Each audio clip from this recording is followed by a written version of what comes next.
You already know what it is. Jay Williams, let's live life, and we're back. If you're new here, that's your first time, I am Jay Williams. This is my co-host, Boney Tony. Say what's up, Boney. He doesn't speak much. Somebody help me. Somebody help me, Lord. Somebody help me. Words I've heard many, many times. Now, let me make this straight with today's story and just life in general when it comes to incarceration. Prison ain't no playground. It's nothing like the brochure. It's nothing like the pamphlet, and this ain't what you're used to. My advice to you is stay out of there by any means necessary. Me, I'm not one that advocates for going to prison. I don't glorify it, and I don't try to make it seem fun. Yes, I will say things in my videos sometimes to lighten the mood, maybe make you laugh a little, but at the end of the day, it's not a laughing matter. Today, we're going to get into a guy by the name of Special K, and the time I seen him spend in prison and how his trip was. Now, before we get started, I want to say something because I do check my comments and I do read my comments, right? This is the East Coast. This is not Cali. This is not possibly your state. So the whole, that would have never gone on here, that wouldn't happen here, that wouldn't happen here. Well, I'm not where you're from. I'm where I'm from. And I've witnessed what I've witnessed. But what you won't sit here and say is that people don't victimize others. And a lot of people, that would have never happened to me. Yes, it would. It's easy to say behind the keyboard that it wouldn't happen to you. But here's my advice if you do find yourself in that situation. If you find a guy that seems like a halfway decent dude, and he's lending you advice, and he's telling you, look, you got to do this or you got to do that, and you choose not to heed warning, or not to just listen a little bit and open your mind up to somebody that's done this time and time again, then you're probably not going to have the safest trip. Special K just falls into the category of a bunch of different guys I've talked to on a one-on-one basis and said, hey, look, you have to do this or they're going to keep coming. Hey, look, you're going to have to stand up for yourself or they're going to keep coming. It ain't always about winning the fight. Sometimes it's just about showing the guys that you're willing to fight. Remember that. It's not always about winning the fight. Sometimes it's just showing them that you're willing to fight. Special K, his introduction to prison, and as y'all know, it always ends bad. With that being said, you know how to seen it. You know how to lived it. So let's relive it. Upon going to prison, you're going to hit a place called reception, receiving. There's many different names. But the point of this place is to classify you according to your crimes and get you sent off to the next prison where you'll end up doing your time. Now, when you hit reception, you hit receiving, at least here in this state, in the state of Virginia, everybody's there. You could be in there for the most, you could stealing candy out of a candy store. And the guy next to you could be the biggest menace to ever leave the streets. That guy you see on the news that such and such arrested today and is charged with 17 counts of first degree. That guy, yeah. The point of what I just said is they're going to take everybody and throw them in there. From your level ones all the way up to the guys that need to be locked down 23 hours a day. Everybody's mixed together. So if you think that a petty crime is going to keep you safe, it's not. So you're going to run into some guys that are going to test you as a man. And what you do in that moment really, really matters. When I come into this place, I realize, just like it's been anywhere else I've ever been here, there's a lot of gangs. The jail had a lot of gangs, but nothing compared to DOC, where they're recruiting every single day. What you can expect to see in dorms and places like this is guys flocked up. It might be 3 or 4 guys in the cut over here. When I say the cut, that's the space between 2 bunks that this guy shares with another guy. You got guys everywhere just hanging out. You got guys mealing up, guys riding the phone, guys inside the shop. Hey, bring me my shampoo. You got a whole lot going on here. This is a building with bunk beds in it that is made for housing inmates, the men that couldn't get it right in the world. First thing they do is they send you to the control booth. I go to the booth. Where do I sleep at, man? What's my bunk? What's your name? Williams. You're in the back left, bunking such and such, such and such. Appreciate it. I head on back there and there's somebody in my bed. Somebody's been sleeping in my bed. I know this is pretty much the first test I'm facing coming in. Not taking my bed is going to have guys looking like, oh, we can do whatever to him. Oh, he's soft. I say, hey, whose bed is this, man? Whose stuff is on the bed? It's my bunk. Don't nobody say nothing. I said, look, my ass one more time. I'm not trying to touch your stuff. I'm not trying to move your stuff. Mind you now, I'm dragging a mattress. I got my sheets. I got my penitentiary clothes. I got a back. I got the welcoming pamphlet that breaks down the rules. All this little stuff I got with my commissary I brought from jail. You can still bring it at the time. I said, look, I don't want to touch nobody's stuff, man, but I need to put my stuff up. Whose bed is this? I go to lean the mat forward. Don't nobody answer. So I'm not just gonna stand here all day looking stupid. I go ahead and I fold the mat up, and one of these young black dudes from the back comes up and goes, yo, that's my bed. I said, well, you gotta toss it on the top, champ. I'm on the bottom. And I stand there and look at him for a minute. He looks at me for a minute, and we get to where I'm having a stalemate. I just got here. Don't tell me I got to fight over my bunk. Dude looks at me, I look at dude for a minute, and this ain't a dude that, like you would think in most prison movies, some big scary dude. No, this is a younger dude. A dude that if I could get my hands on him without everybody else jumping in, I felt okay about the situation. I kind of gauged the room, look over, see his homeboys and them sitting there, and they're deep. 5, 6 of them on his back wall with him and pull their chairs up. And I stand there for a second. I guess he realizes I'm not going away, and he goes, man, watch out, man. And he folds the stuff, throws it on the top bunk, don't even make it back out, just throws it up there and goes on back there. Great. This is wonderful. I just walked in the building. I'm just making all the friends, right? So I go ahead and I put my stuff away. They gave us a combination lock when you came in. Now you got to buy them. I take this locker, I situate my stuff, put it up. And as I'm doing this, I'm looking around to see who's looking at me. Because I came from a different jail than a lot of these guys. So I got things a lot of these guys ain't seen in a while. The big bags of Doritos and different things that other guys would love to get their hands on. So I finished putting my stuff up. I sit down on my bunk, throw my little earbuds into my radio, and I just start gauging the room. I start looking around, right? Trying to see if I see familiar faces. Get a feel for the vibe in here. What's going on in here? What type of environment is this, right? You got your old guys, Spanish guys, black guys, gang members. And for the most part, people flock to people that are like them. Now, I look around me and something became apparent very, very, very quick. There ain't no other white dudes back here. I'm the only white dude back here. I'm like literally glancing from bunk to bunk to bunk. I take that back. There was an older Spanish dude back there, but there was no other white dudes. All the white dudes had moved up front, and I didn't really understand why at first. We fast forward a couple hours, and they call chow call. Before dudes leave, they start locking their lockers.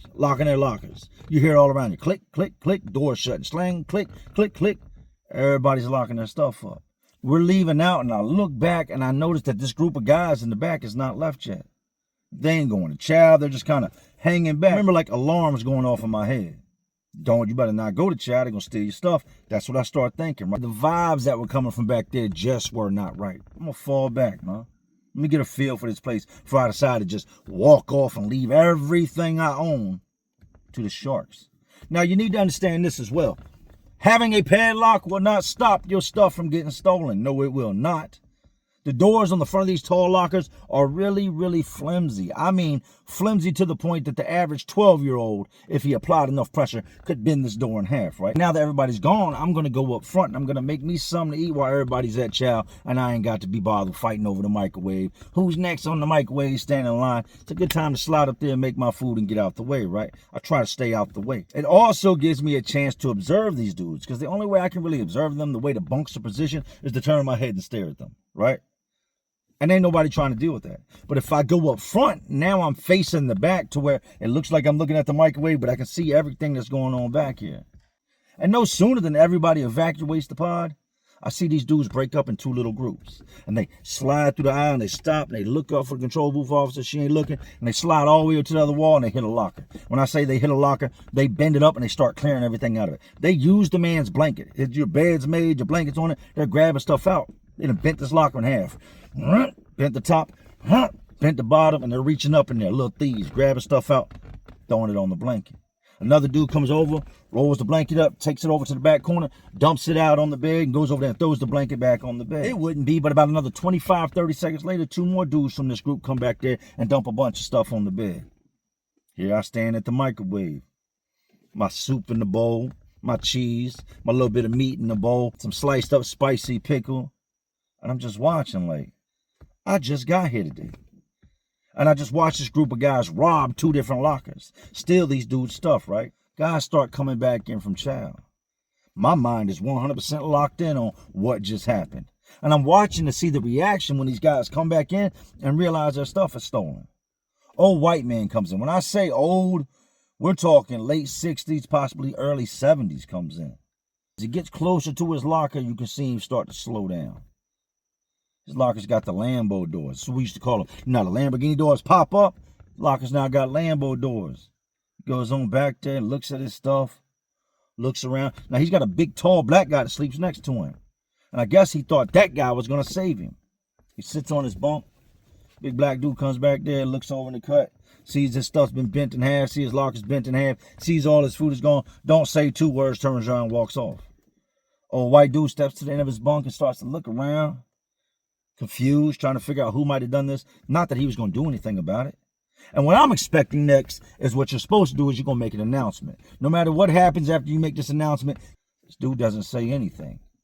He gets up, goes up to the front, talks to the officer in the control booth for a minute, and boom, she opens the door. He walks out. I know what he just did. He just checked in. Just told the guards, they robbed me. I fear for my life. You got to get me out of here. And she opened the door. He disappeared, went down there, got with a sergeant. Just like that, Pops was gone.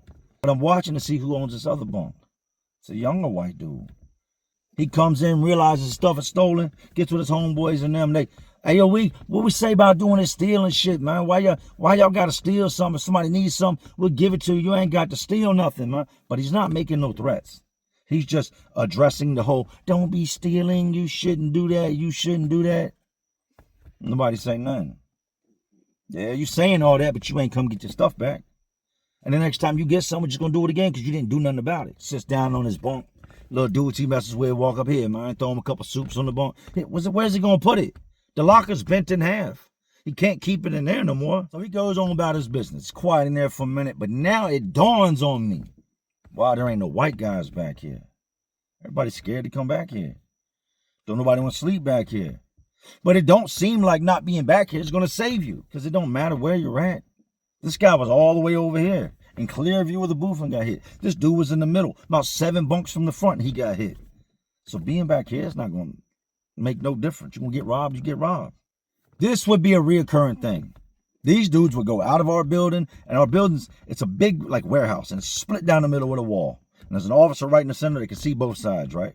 These guys would go out the back door when they call wreck, slide in the door next door, and still do stuff from over there. So we've done our wreck for the day. Everybody's ate. There's no more movement. We're all locked in the building. We get to that night, and I'm sitting back there, and the dude that's in the bed next to me comes over, sits down, starts talking. I said, where you from, man?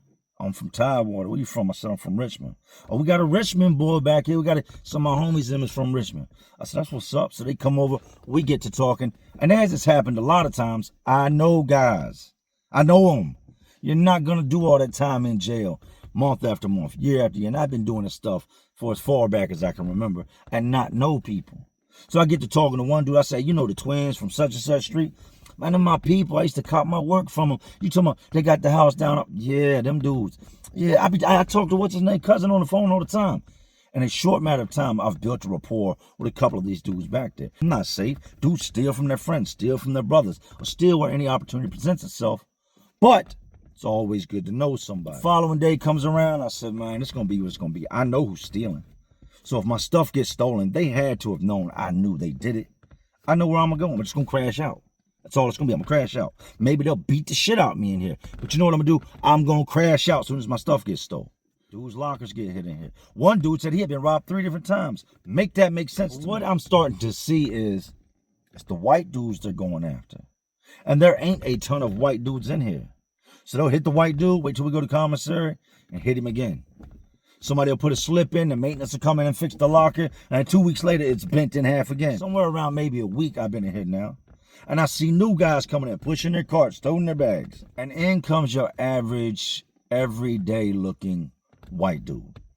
He don't look like he belongs here. He's not heavily tatted. He's not jacked up. He's not big. He's your average ass white dude that comes walking through the door with this other mix of dudes that just came in. Dudes that look like they belong here. Dudes that don't look like they belong here. And dudes that just, of all different walks of life, he comes in pushing his cart.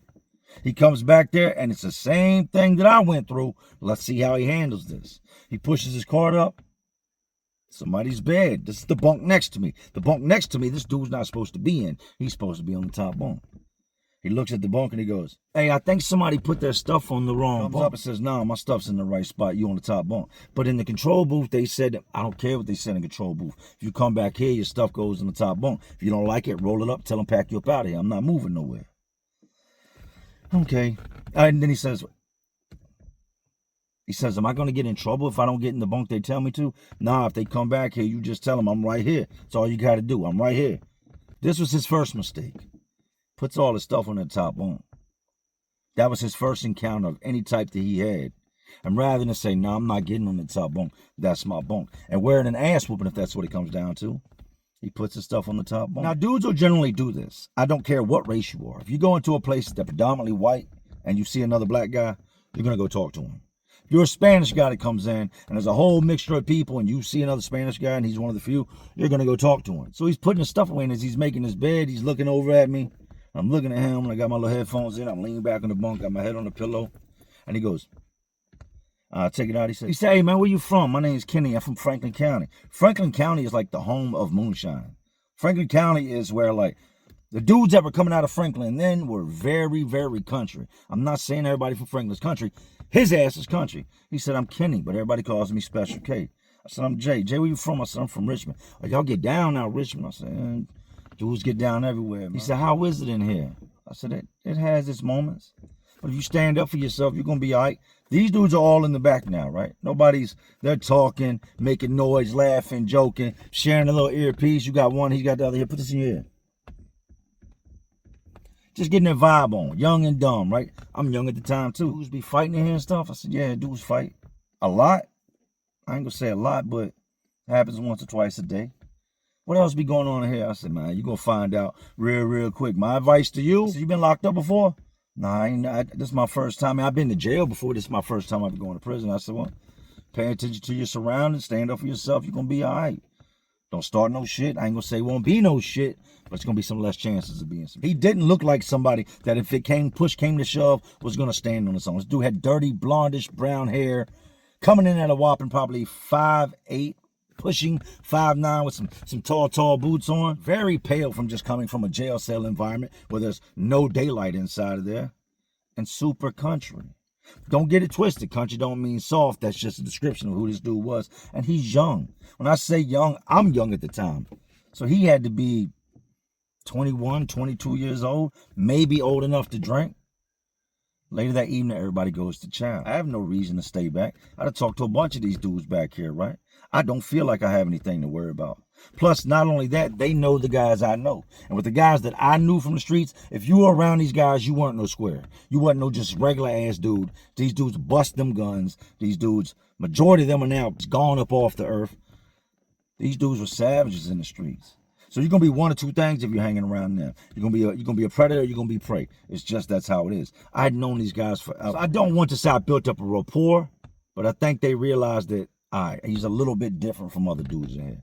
This ain't Billy Bob, this ain't Joe Earl, like we're gonna have an issue. Plus, I'm from Richmond, so I know dudes in here from Richmond. So if you take my shit, it ain't just me you're gonna deal with. I'm gonna squad up. I'm gonna go grab some of my Richmond homeboys. We're gonna come back, we're gonna bust some of y'all's heads, and we'll take y'all shit, right? Not to sound tough, just telling you about the world I lived in. We all go to chow. Now I know, in my heart of hearts, in my mind, I know they're about to take this dude Special K stuff. We come back in, they didn't touch none of his stuff. But it's a dude up front, standing there looking at his locker.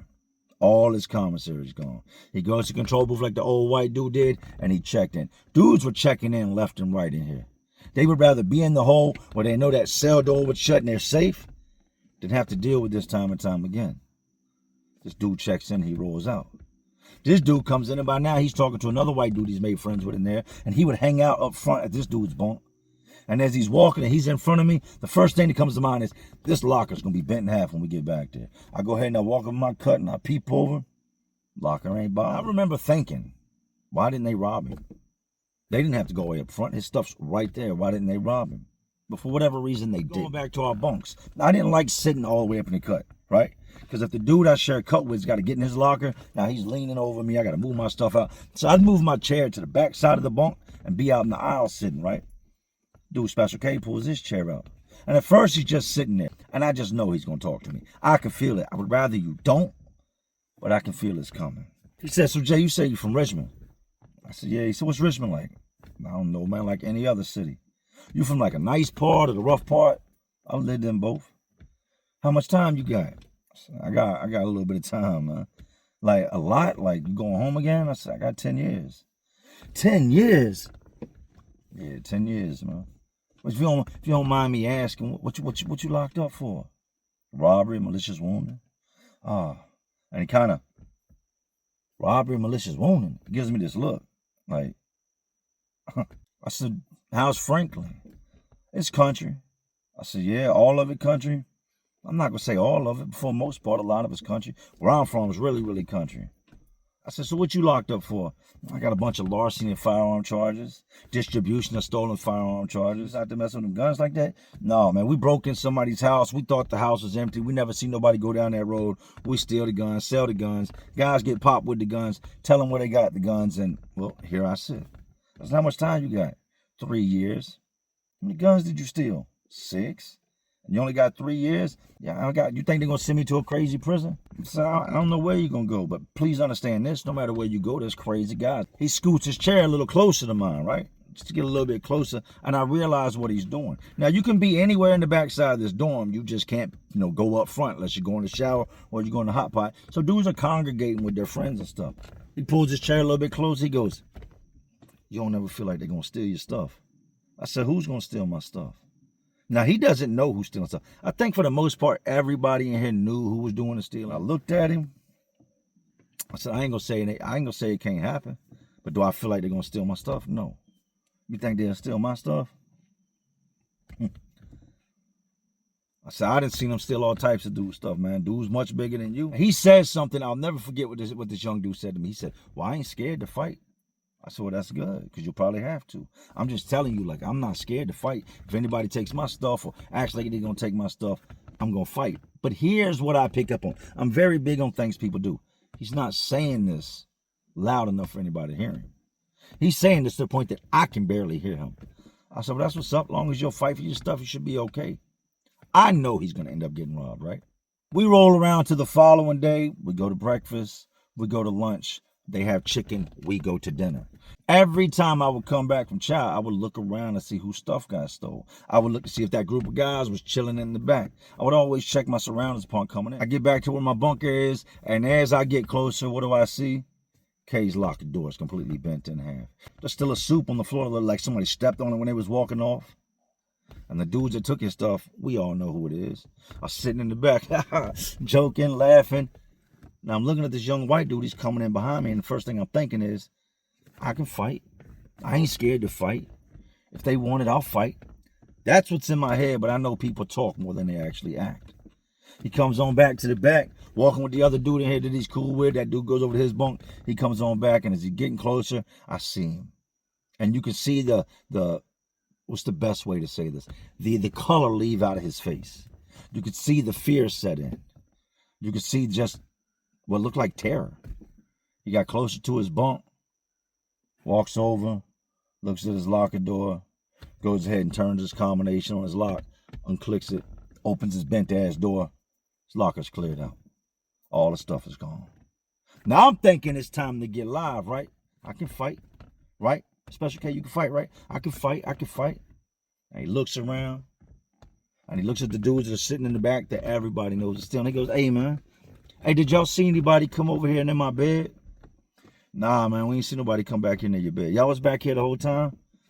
What's up, man? What you trying to say? We stole your stuff or something? Nah, I'm not doing that. I said, did y'all see anybody come? Said we ain't see nobody go near your bed, man. Handle your business. You know what I mean? Like, he looks around. I look at him. What you gonna do?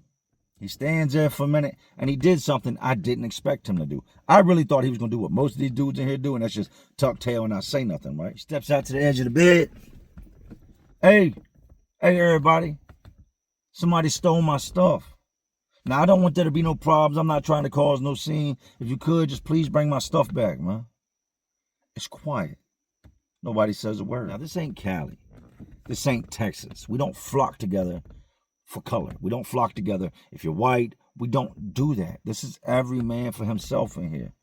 And you can't say we're wrong just because y'all implemented something. And I know there's strength in numbers, but that's not something we do out here. It's every man for himself. You don't like it, don't get locked up out here. If you'd rather be protected by all the other white guys, go commit a crime out west. But he says it again. Hey, anybody see who went and took my shit? Anybody see who went in my locker? Man, look, just bring my stuff back, man. You can even keep some of it. Just bring the majority of my stuff back, man. Put my stuff back on my bed. That's not how you're going to get it back. A little bit of time passes by. He's sitting in the chair, and I can see it. It's like, what am I going to do? Now, the only way you're going to get out of here is you're going to cause a scene and you're going to go to the hole, or you're going to go up there and you're going to tell the people something and then they'll move you. But then once you tell them, you're labeled a snitch. It's all bad. Now, maintenance would come through here every few days to replace these doors. Hey, if you got a bent locker door, let us know. Dudes start raising their hands. So they go over there and they start tapping the pins out of it. They put new pins in it, new door on it, make sure it closes, and they go ahead and roll out. Anybody need to lock a door? K raises his hand. Hey, back here, back. Oh, in the back. They come back there. They replace his door. They're replacing the door and they're laughing. Joking and playing because they already know they're just going to bend that fucking locker door right in half, right? I don't remember how the situation unfolded, that he ends up all the way in the back corner one night talking to these dudes. But he's back there talking and they're laughing and joking with him like everything's cool. And he asked them, he said, man, y'all ain't had none, ain't nobody stole none of y'all stuff? Nah, champ, ain't nobody stealing nothing from us. Do y'all know who stole my stuff? No, I don't nobody know nothing about your stuff. Ain't nobody, what you saying, we stole your stuff? Not saying y'all stole my stuff. I'm saying y'all don't know nothing about who stole my stuff. Nah. He tells them the same thing he told me. Well, I ain't scared to fight. Like if you do know or you talk to somebody knows, tell them I ain't scared to fight and I'll fight to get my stuff back. I don't know if he's naive, he's stupid, or if he's like really serious about what he's got going on. Or maybe he was in that moment until what happened next pops off. Dude said, you ain't scared to fight. Nah, I'm not scared to fight, man. So if I tell you who took your stuff, you'll straighten it? I mean, do you know who took my stuff? Bitch, I took your stuff. Once again, all the color in his face runs out. And he stands up for a minute. For real? Yeah, I took your stuff. Your stuff right there in my locker. Look, all you gotta do is go get it, man. I was tripping. You know what I mean? I ain't even trying to beef like that. The locker's unlocked. All you gotta do is go get it. I saw this for what it is. The moment you step in that little cut there, they're gonna drag your ass. He says, nah, I'm not going up, man. I go over there, man. Y'all gonna jump. Ain't nobody gonna jump on you, man. The stuff's right there. I just told you. I thought you was, you know, we thought you was a sucker, man. We know you was cool. Special K, you cool as a bitch. He goes in, and no sooner than he steps inside the aisle, the dude punches him in the back of the head. Boom! He falls forward. They mob on him. They jump on him, and they beat his ass up right there in the cut. After a good 20, 25 seconds of them kicking his ass back there, you hear the officer, because it gets real quiet whenever a fight pops off, and that draws attention. You hear the officer up front, boom, boom, boom, boom, beat on this big plexiglass, bulletproof. Hey, y'all stop back there. Whatever y'all got going on, everybody get to their bed areas, right? He gets up off the ground, goes, jumps up on his bed. Guards come in. They turn the lights on the side of there, trying to see what's going on. He takes the blanket and covers his head. I ain't got to go look at him yet. They got these red lights in the ceiling they turn on at night, right? He doesn't get out of bed the rest of the night. Dude's just back there, fuck wrong with him. Come back here talking about he'll fight somebody, beat his mother, right? The next morning rolls around and they have a tray that I absolutely despise. I don't like pancakes. A lot of people like pancakes. I've eaten so many pancakes while being incarcerated. Pancakes, Purina, certain things I'm not going to go over there for. I don't go to chow. I get up, make me a bowl of oatmeal, throw me a scoop of peanut butter in it, dump some sugar packets in it, stir it up, hit it with a little bit of jelly, stir it up again, and I come on back to the back, sit on my bunk.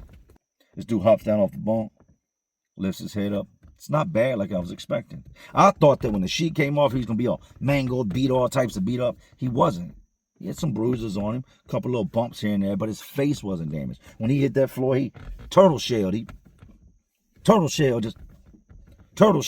So he caught some boots, but not too bad. Now it's real awkward back here. The day progresses, it's awkward. You done got jumped from the dudes that live all around you, the dude that lives underneath you. They done beat you up, right? A couple days after this, we're up front. Sitting up there once again watching TV, and he comes up and he pulls a chair up. And he's sitting beside me. Hey, Jay, can I holler at you? I said, what's up, man? He said, that's just how they do things in here? I said, do what? Like I get jumped, don't nobody help me? I said, bro, you came in here by yourself. You're going to leave out by yourself. You got to hold your own. You scared, get a dog. You scared, join a gang. Like you need to figure out a way to handle it. Get a knife. He said, there ain't really no wins in here though. It ain't no one-on-one. They jumped me right out the gate. I said, yeah, that's pretty much how it goes. So there's nothing you're gonna do in here to prevent it. If they want to steal your stuff, they're gonna steal your stuff. You should have came back when you seen your stuff was stolen, picked out anybody in here that you thought was a potential suspect, took that lock, put in a sock, wrapped it on the belt, put it in the commissary sack, whatever you want to do to secure it. Pop somebody on top of their head with it. But then they're going to jump me. Then they're going to jump you. You got jumped the other day and they get no licks in. Once you let somebody do something like this, it's not going to be the last time. Once they realize you're a mark, you're an easy target, you're somebody they can get at, it's not going to be the last time. Go to commissary again. He comes back with the big dumb bag full of commissary. Why you would even do that if you know you can't keep it, you can't protect it? I don't know, right? He's got the new locker door. So he puts all his stuff in his locker. And he tries to guard this stuff like it's never going to happen again. By now, everybody in here knows who's doing the stealing. Because if you steal that guy, this guy over here seen it. So dudes are starting to talk. You're going to say, Jay, why didn't all y'all just come together and beat the shit out of them? Prison is a place where don't start nothing, it won't be nothing. If it ain't got nothing to do with you, mind your business. You can all mob up, run over there, run down on them. And if one of them stabs you in the throat, while it's 10 of y'all versus 5 of them, and you lay there and bleed out on the floor, you just got poked up, lost your life for something that didn't have nothing to do with you. Or that boy drops that knife, you pick it up and you hit him with it all over something that ain't got nothing to do with you, and now you're never going home again. You just turned a couple years into a life sentence. It happens. I've done stories on it. So like I said, everybody now knows who's stealing. These dudes are now, it's now gotten to the point that these guys are going to steal any opportunity they get. It's not just happening when we go to chow. It's happening when guys go to rec, when guys go up to the gym, when guys go to chow, when guys go over the property. Any opportunity they see, they're going to steal from you right in front of everybody. They call him outside the building. He's got to go to the counselor's office. They're going to ask you a bunch of questions. Do you got drug history, alcohol history? Where do you plan on going when you get out? They're going to ask you all this stuff when you come in. Do you have immediate family? Fill out this form. Fill out this form. Any allergies? And so on and so on and so on. No sooner Special K leaves up out the pod, here they go again. They go ahead and commence to stealing all the stuff. The whole time I'm looking at all I can think is, I don't want to be here, man. I want to go home. This is crazy right here. These dudes are victimizing this dude because they know he's not going to fight for his stuff. He comes back from the counselor. He's got his papers in his hands, but this time it ain't like when he came back from chow. He's looking. As soon as he comes to the door, he's focused, beelining. He comes back there, all his stuff is stolen. The same dudes that stole it last time, I stole it again, and they're sitting in the back wall, right on that cut where they beat him up last time. He looks at his locker, glances over them, looks over at me, and I look at him like, I done told you what to do. Take that padlock, go back there and go Donkey Kong on it. Bang, bang, just stop. You better get your point across. I'm really thinking in my head, he's going to get his point across. He looks away from me. He looks over again. And the one, I can't remember these dudes' names for shit. Like, I can't remember none of the dudes in the back's name. But he looks at the one dude and the one dude said, what's up, man? You got something you want to say? Nah, man. He pulls his chair out and he sits at the end of his bunk like a sad puppy. Now, I felt bad during the situation. That's somebody's child, man.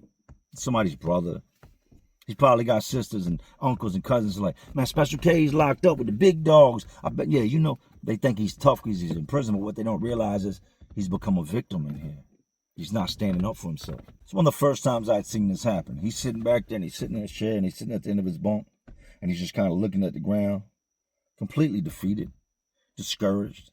And a younger black guard comes through, a female. She's walking through the aisle. She sees him sitting there. She said, honey, what's wrong?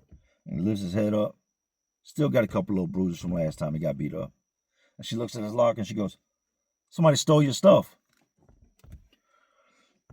Somebody stole your stuff. Are y'all some little punks back here? Y'all a bunch of little bitches always trying to steal from the white dudes. Y'all don't be stealing from nobody else but the little white dudes. And I'm watching her say this shit thinking to myself, I ain't stole my stuff. She said, you know what? Pack your stuff up. And he looks at her. Yeah, pack your stuff up. We're going to move you up front. He already asked to be moved up front. You got to get stolen from twice, beat up on, and now you're going to move him. Yeah, grab your stuff. I'm going to move you up front. She moves him up front. You would think he's safe now, right? The guards can see his bed. Ain't nothing going to happen. Well, what these dudes will do, like I told you, they'll slide out the back door and go over to the other side.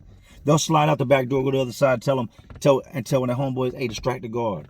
Get her to be looking at y'all side. Call her, tell her you need something. Flirt with her. Do whatever you got to do. So now, instead of her focusing on it, because she's got two different pods to watch. Almost 200 inmates. She's got this side she's looking at, and she's got this side. Now he feels like he's safe. He goes to chow one day. Now, we fast forward at this point. I think he's been here about a month now, right? He's been robbed twice, beat up once, threatened many times. Now he's up front. I guess he feels like it's over with, and he's safe. Everybody extra for chow. We come back, and there his locker sits bent in half. He's been hit for a third time. Amongst a whole bunch of other guys in here that have been robbed from as well. His stuff is gone. Now, I think what happened next only happened because his bunk was so close to the control booth. He steps out to the end of the bunk and said, look, this shit got to stop, man. I'm not dealing with this no more. I ain't having this no more. Like, y'all ain't robbing me. Y'all stealing my shit. That's some crackhead shit. That's some pussy shit. Got a little bass in his voice. That's some scary shit. Guys flocked up, 5, 6 of y'all at once, knowing y'all gonna jump somebody and y'all want to steal somebody's shit and laugh and joke like you're tough. He said, from now on, prove you're tough, man. Just come take my stuff. Take it. Stop bending the fucking locker door in half. Stop sneaking around like a little roach when nobody's looking, and just take my stuff. I know this is bad. I know it's bad. Because he shouldn't have said anything. Should have just got that lock, went to the back. The one dude he had words with that shoved him in the cut when it all started, and just peel his head to the white meat. But he don't. Sits down. Now they got him on the bottom bunk. Sits down on the bottom bunk, and he's pissed off. But what's happened is that pressure's starting to build. I told this boy, you got to stand up for yours. You're going to have to set an example. Even if you lose, you won because you fought. You're not always going to win, but you always got to go if that's what he calls for. And he sits there. They finish counting, and they tell everybody stand by for rank. So guys start switching out of their prison boots, putting their shoes on, switching out of their blue shirt, putting a white tee on or a wife beater on. They're going to slide out the back door to rank. Now, I don't know why he went in the bathroom. I don't know if he had to piss. I don't know why he went in the bathroom. And by now, he started kicking it with a bunch of other dudes. When I say a bunch, it's like 3, 4 dudes. But none of these dudes are the fight type. None of these dudes are the ones that are going to come for his back. And I look over to the back wall, and them dudes that was usually back there wasn't there. They're in the bathroom. They got him in the bathroom, and they're beating the shit out of him for the announcement. Are we roaches? Are we crackheads? Are we scared? This is the second time now they beat him up. A guard comes in, blows the whistle. I'm popping the back door. I'm popping the back door. Now, this ain't that young guard. This is an older guard, right? And you hear the young boy yell out again, hey, somebody help me. Hey, CO, help me, help me, help me. Dude starts sliding out the bathroom. No sooner CO walks in, he's getting up off the ground. He's leaking. Face is busted. They did a number on him the second go around. The guard goes, what happened to you? He's seen the guys just pass by him. He knows what happened. That's an assumption. He looks around at people. He's standing outside the bathroom now. He looks around. What happened to you? Is he going to tell? Looks at the dudes as they're walking, and now they're going out to wreck, and he goes, nothing. Goes on over to his bunk. I did not foresee. Listen to me. I did not foresee what was to come.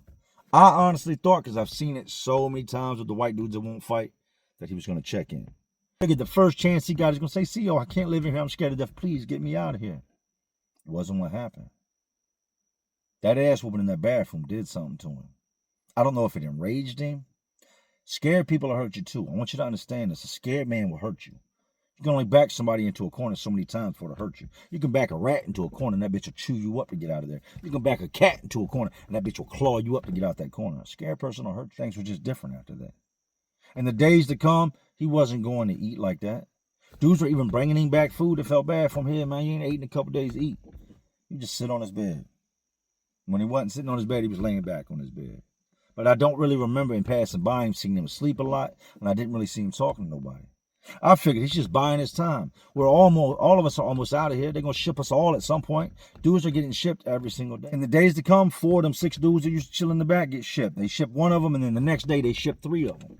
So now it's just 2 of them. But the main dude that pushed him in the cut, the main dude that took the belt and pried his locker back, the main dude that said, oh, you'll fight, the one that he had issues with, which wasn't no big dude, chances are he might have been able to actually win the fight. That wasn't a big dude.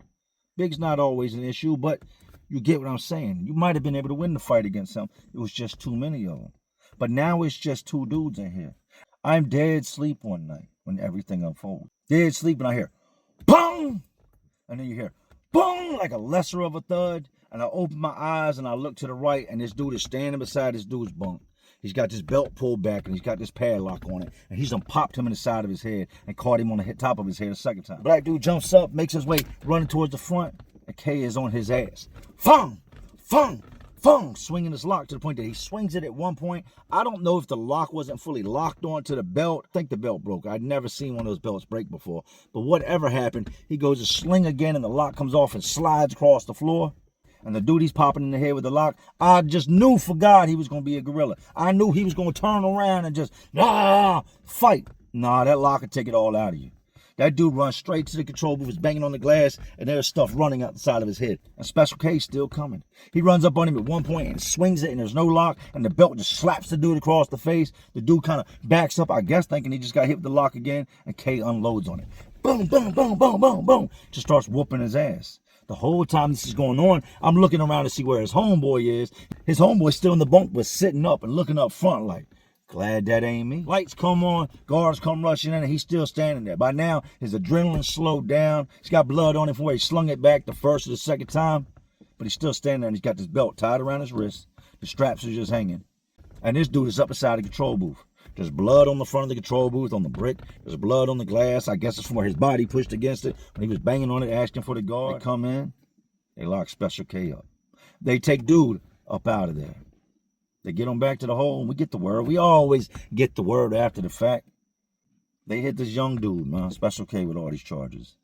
Aggravated assault with a deadly weapon. Intent to maim, kill, disarm, disfigure. A bunch of different charges that are going to keep him in prison much, much longer than it should have been to begin with. I'd spoken with this guy more times than I even mentioned in this video about these situations. Had told him what to do. And then I gave him the advice on the padlock. I told him when I said it, I said, I ain't seen many people get hit in the head with that padlock, like really, really get hit in the head with that padlock and be wanting to fight afterwards. It's an instant migraine. It rings your bell to the point that it's going to change your life after the lock pops your top. But he did what he had to do, and that's what you have to do. Don't be dependent on nobody to do anything for you. You're born alone, you're going to die alone, right? Same thing in prison. You came in there by yourself, you're going to leave out by yourself. Sure, over time, you'll get with a group of guys that are something like you. But if that group of guys you get with ain't willing to fight, you really didn't accomplish much. But yeah, that's the story of Special K and how one man had finally had enough. But in not taking care of it when he should have took care of it, all he did was add more time to his prison sentence. But you better believe something. You better believe this. His name will be remembered. And I promise you that when he got to the next compound, or he got wherever he needed to be, they said, hey, split that boy head at the last compound. And that right there might be enough to keep his stuff from getting stolen for a certain amount of time. But I can promise you that wherever he went after he left where I was at, didn't have no locker doors. There wasn't no dorm environment. He either went to Wallens Ridge or Red Onion. Google both of them. Wallens Ridge or Red Onion. Where he do out the remainder of his time, if not most of it, if not all of it. Now, with today's story, I want you to understand this, right? Things like this can be avoided. There's bullies everywhere. You can get jumped out front of a 7-Eleven. You can get jumped in Walmart. But in prison, these things happen a lot. The only way you can make sure it don't happen to you is don't ever be a part of that world. If you're a white dude from the country, keep your ass in the country. If you're a black dude from the city that don't like to fight, keep your ass in the city. If you're old and don't feel like dealing with this, stay wherever you stay at. This goes out to everybody. I know a lot of people are going to single this out as a race thing. This right here is a predator and prey thing. Does it happen a lot to the white dudes? Absolutely. But what you do in the moment that it happens is going to determine how it goes. But anyways, these streets, these jails, these prisons, they're all just crazier world inside of an already crazy world we live in. And as always, y'all know what I'm doing. Just trying to keep y'all entertained. Oh, you're not entertained? And like always, this is Jay Williams. Let's live life. To all my real ones. And there are some real ones watching. Because y'all still watching me. And y'all know how we do this. Salute.